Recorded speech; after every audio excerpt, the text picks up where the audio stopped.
내란 특검 수사가 이제 종료가 되면서 직위원 재판부가 어떻게 내란 재판을 중요한 내란 재판들을 맡게 됐는가, 배당을 받게 됐는가, 이 과정이 공개가 되면서 또 논란이 되고 있습니다. 네네네. 예, 지난해 12월에 김용현 첫 기소 이후에 서울중앙지법에서 회의가 열렸는데 형사 합의부 재판장 14명이 모여서 이거 어디다 배당해야 되는가를 논의를 했다고 합니다. 네네네. 근데 이런 일들이 원래 있는 건가요? 이런 경우가 뭐 이거 저도 처음 보는 경우입니다. 아. 뭐 사실 예전에 그 전두환 노태우 대통령 사건 때도 이런 얘기를 했는지 모르겠지만 이렇게 지금 심각한 사건이 근데 이런 회의 그 취지도 저는 뭐 언론 보도나 이런 걸 보면 취지도 이해하기가 어렵습니다. 이런 그 중대한 사건이 기소가 됐으니까 우리가 어떻게 하면 이걸 신속하게 엄중하게 처리를 할 그렇죠. 것인가 이걸 논의하는 회의가 아니었다는 거죠.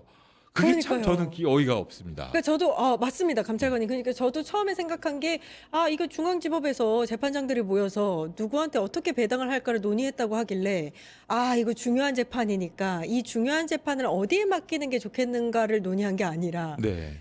이 뭐 인사 기준이라든지 인사 이동 가능성, 업무량 이런 걸 고려해서 누구를 빼줄까를 고려했다는 그렇습니다. 그러니까 뭐 이 사람의 경우에는 전출이 예정되어 있으니까 빼고 이 사람의 경우에는 전담을 변경해주고 했으니까 빼고 그러니까 웬만하면 이렇게 골치 아픈 사건 맞지 않겠다라고 서로 회피하려는 모임이었던 예, 성격인 예. 것 같아요. 예. 근데 중요한 거는 그런 모임이나 그런 회의를 하는 것을 중앙지법원장이나 그런 대법원 높게 뭐 크게 보면 대법원에서도 그냥 지켜보고 있었다는 겁니다. 그러니까 그게 일상적인 것처럼 사실은 이 내란 사건 이렇게 중대한 사건이 됐으면 국민들이 관심이 지대한 만큼 그렇죠. 경력이 많고 엄정한 법관들 우리 보통 사건들보다도 훨씬 더 법관들 재판부의 구성을 좀 엄중하게 해가지고 경력이 많고 더 능력이 뛰어난 법관들로 하여금 이 사건을 맡도록 하자. 여러 사람을 그 풀을 만들어서 예. 거기서 뽑자. 이런 얘기. 그다음에 이 재판부에는 다른 재판을 맡기지 않고 신속하게 진행할 수 있도록 우리도 한번 힘을 모아보자. 그렇죠. 그 재판부에 있는 사건을 모두 다 재배당해서 다른 재판부가 그 하기로 한 배당받은 재판부의 부담을 덜어주자.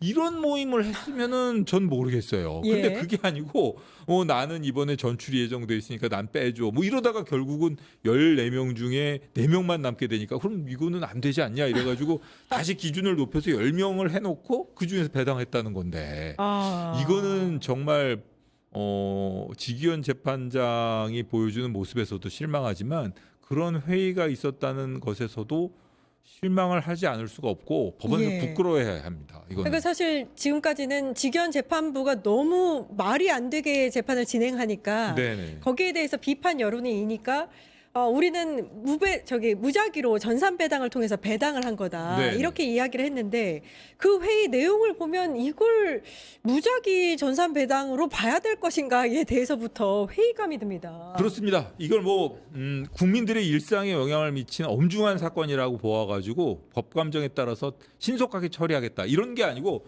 폭탄 하나 놓고 폭탄 돌리게 한 거예요. 누가 이 폭탄 안 가져가야 되나.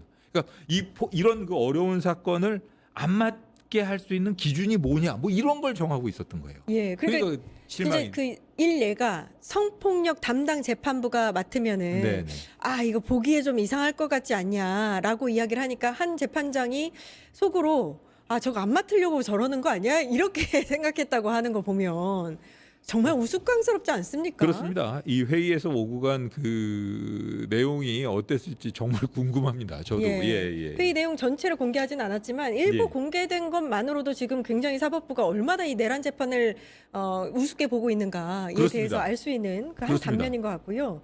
이게 보면은 적시 처리가 필요한 중요 사건의 선정 및 배당에 관한 예규라는 게 있더라고요. 네네네. 만약에 이런 중요 사건이라면 재판부를 지정해서 배당하거나 배당 배제를 할 수 있다라고 쓰여져 있는데 사실 이 예규만 보더라도 일단 배당 자체가 굉장히 부적절했다라고밖에 볼 수 없지 않습니까? 그렇습니다. 이 규정 예규의 취지는 뭔가 하면 국민들이 바라는 사건 그리고 적시 처리를 해가지고 신속하게 처리해야 될 사건에 대해서 적정한 배당을 하자라고 한 예규이지 이런 예. 식으로 모여가지고 누구 빼주고 서로 이거 뭐 하기 싫어하는 뭐 누구는 이래서 빼주고 이런 걸 논하라는 그런 예규가 아니거든요. 예. 그러니까 이 보면은 이 예규와 무관하게 본인들이 얼마나 아까 말씀하신 것처럼 이 내란 사건을 얼마나 우습게 생각하고 이걸 이렇게 이게 언론에 보도가 되니까 국민들이 얼마나 개탄스럽고 한심스럽게 생각합니까? 이 예. 본인들이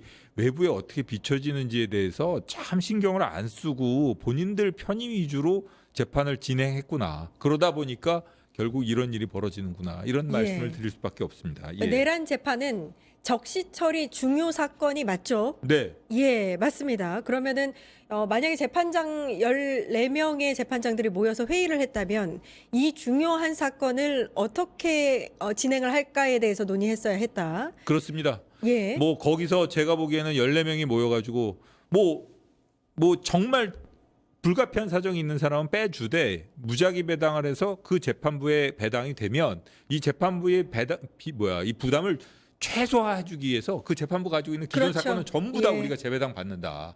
그러니까 그 재판부를 도와주자. 이런 논의를 했으면은 좋죠. 근데 지금 지기현 재판장 그 재판부를 보면 그 사건뿐만 아니라 다른 사건까지 다 끌어안은 데다가 일반 사건도 하고 있다는 거 아닙니까? 예. 그게 그러니까 결국은 내란 사건 일반 사건입니까?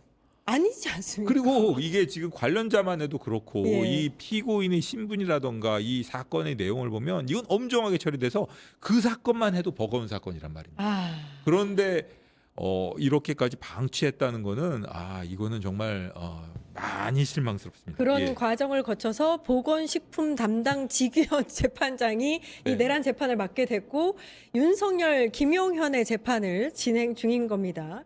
그런 과정들을 보면서 이제 국민들이 사법부에 대한 신뢰가 안 그래도 높지 않았는데 네네. 더 떨어진 상황에서 내란 전담 재판부가 필요하다라는 의견을 내고 있는 건데 거기다 대고 이제 사법부의 독립 운운하면서 네네. 이를 반대하고 있지 않습니까? 이것도 정말 문제인 것 같습니다. 그러니까 본인들 독립 이런 거 중요하죠. 사법부의 독립 필요합니다. 민주주의 원칙에서. 그러나 그런 독립을 얘기하려면 본인들이 어떻게 행동했는지 본인들의 행동에 대한 반성도 함께 얘기해야 되지 않을까 이런 생각 해봅니다. 예. 이 서울중앙지법의 재판장들의 협의 내용, 회의 내용이 네네. 지금 봤을 때는 굉장히 좀 문제가 될 것 같은데 네네. 혹시 이걸 공개할 필요성 내지는 이걸 이제 공개까지는 아니더라도 회의 내용을 누군가가 좀 이제 다시 조사를 해서 아니면 감찰을 해서 좀 문제화 될 거는 가능성은 없나요? 문제와 법원 자체 내에서 아마 이걸 갖다가 조사를 하는 경우는 기대하기 어려운 것 같고요. 제가 보기에는 받아들여지진 않겠지만 그냥 뭐 일반 시민단체나 이런 데에서 한번 정보공개 청구 한번 해보시죠. 정보공개 청구. 예. 그러니까 협의 내용을 네.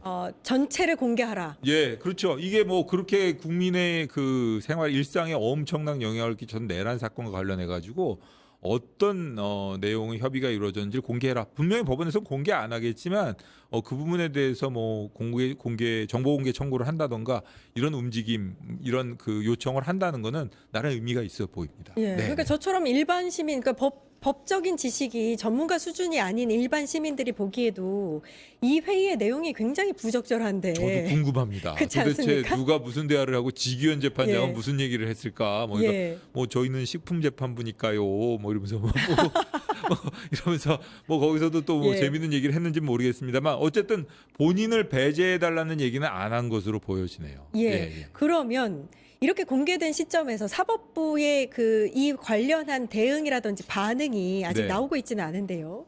이 내란 전담 재판부에 대한 지금까지의 반응은 이제 사법부 독립 운운하면서 반대를 했는데 이 배당 과정이 이러했다라는 게 공개된 와중에 요 내란 전담 재판부를 계속해서 반대할 수 있을까 싶습니다. 본인들은 뭐 계속 반대는 하겠지만 반대를 해야 될 그 명분이라던가 이런 게 많이 그러니까요. 약해진 건 맞은 것 같고요. 최소한 그 1심에서의 이렇게 혼선이라던가 이런 국민들에게 실망감을 주고 예. 피로감을 주었던 부분에 대해서는 항소심에 올라가서 고등부터는 좀 개선됐으면 좋겠습니다. 예. 하도 뭐 무작위 배당 하길래 정말 무작위 배당을 한 줄 알았더니 뺄 거 다 빼고 그렇습니다. 배당을 한 걸로. 예. 그 그 재판을 면하려고 들었던 재판장들이 어떤 사람들인지 좀 궁금하기도 합니다. 그러니까요. 예, 예, 예. 그렇네요. 그건 네. 어렵지 않습니다. 형사 합의 재판장들이 누군지를 네, 네, 네. 좀 보면 될 것 같습니다. 예, 예. 네, 내부 보고서 여기까지 하겠습니다. 류혁전 법무부 감찰관님 고생해 주셨습니다. 감사합니다. 예, 고맙습니다. 예, 광고 보고 와서 정치하는 언니들 이어갑니다. 어디 가지 마세요. 파타타타 증권통합